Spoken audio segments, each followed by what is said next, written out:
السلام علیکم ورحمۃ اللہ۔ بھائی عبدالرافع صاحب سعودی عرب سے سوال کرتے ہیں کہ ایمان کی کیا شرائط ہیں، اس کی وضاحت کریں اور مسلمان کس کو کہتے ہیں۔ دیکھیں کہ یہ سوال بہت ہی اہمیت کا حامل ہے، جس کو کتاب العقائد کہا جاتا ہے۔ مطلب یہ سوالات اکثر عقائد سے متعلق ہیں۔ عقیدہ بذات خود بہت اہمیت کا حامل ہے، یہ ایک بنیاد ہے۔ مطلب ایک بلڈنگ ہے، وہ اپنی بنیاد پر کھڑی ہے، بنیاد کو ہٹا دیا جائے تو بلڈنگ ساری گر جائے گی۔ اس طرح ایک بات اور یاد رکھیں کہ ایک بندہ ساری زندگی ایک سجدے میں گزار دے لیکن اس کے عقائد ٹھیک نہیں ہیں تو وہ شرعاً مسلمان ہی کوئی نہیں ہے۔ مطلب ایک بندہ ساری زندگی عبادات کرتا ہے لیکن زکوٰۃ کو نہیں مانتا، روزے کو نہیں مانتا، وہ مسلمان ہی کوئی نہیں ہے۔ تو دین کے اندر سب سے جو بنیادی ترین جزو ہے وہ توحید اور رسالت پر مبنی ہے، یعنی کہ نبی کریم صلی اللہ علیہ وسلم پر ایمان لانے کو ایمان کہا جاتا ہے۔ ویسے لغت میں جو ایمان کہتے ہیں، کسی کو امن دے دینا، کسی پر اعتماد کرنا، یہ اس کا لغوی معنی ہے۔ اور شریعت کی اصطلاح میں، دین کی اصطلاح میں ایمان اس چیز کو کہا جاتا ہے کہ نبی کریم صلی اللہ علیہ وسلم پر ایمان لانا، ان کی باتوں پر ایمان لانا، اور جو چیز ان سے قطعی طور پر ثابت ہے اس کو صدق دل سے تسلیم کر لینا۔ آپ ایمان مفصل پڑھتے ہیں، اس کے اندر جو ہمارا ایمان ہے، اکثر لوگ بچپن میں ان کو یاد کرائی جاتی ہے، اس میں ہم کس چیز کا اقرار کرتے ہیں کہ ہم اللہ پر ایمان لائے، اللہ کے رسولوں پر ایمان لائے، کتابوں پر ایمان لائے، آخرت پر ایمان لائے، اسی طرح مرنے کے بعد پر جو ہے وہ ایمان لائے، خیر اور شر کی تقدیر پر ایمان لائے۔ تو کہنے کا مقصد یہ کہ ایمان کا خلاصہ یہی ہے کہ بھئی ایمان کہا ان چیزوں کو جاتا ہے کہ بھئی ان چیزوں پر ایمان لانا۔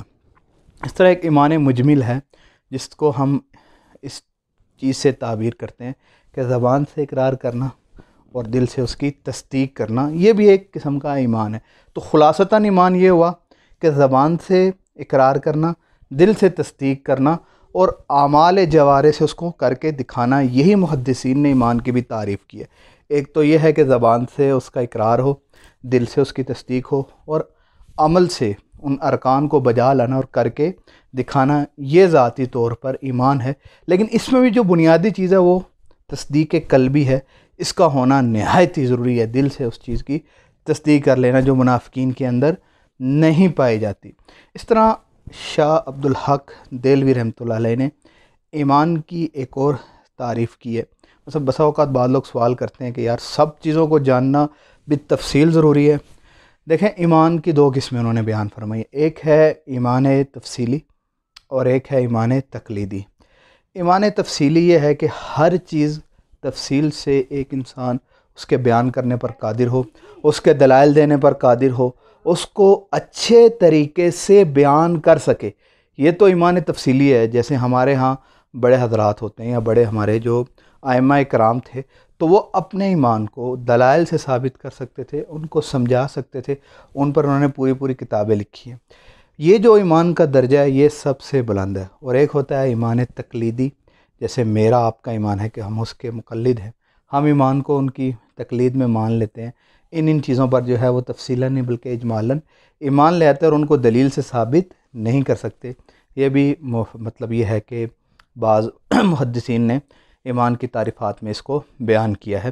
تو یہ ایمان سے متعلق کچھ مختصراً گزارشات تھی۔ تو عقائد کا باب بہت ہی اہم ہے، ہم کوشش کریں گے کہ عقائد سے متعلق جو بنیادی باتیں ہیں، جیسے مطلب یہ ہے کہ انسان کے پیدا ہونے سے لے کر حشر و نشر تک، جنت، دوزخ، پل صراط، سب چیزوں پر جو ہے وہ تھوڑی روشنی ڈالیں تاکہ ایک مسلمان کو پتہ تو چل سکے کہ یار ایمانیات کیا چیز ہے، عقائد کیا چیز ہیں۔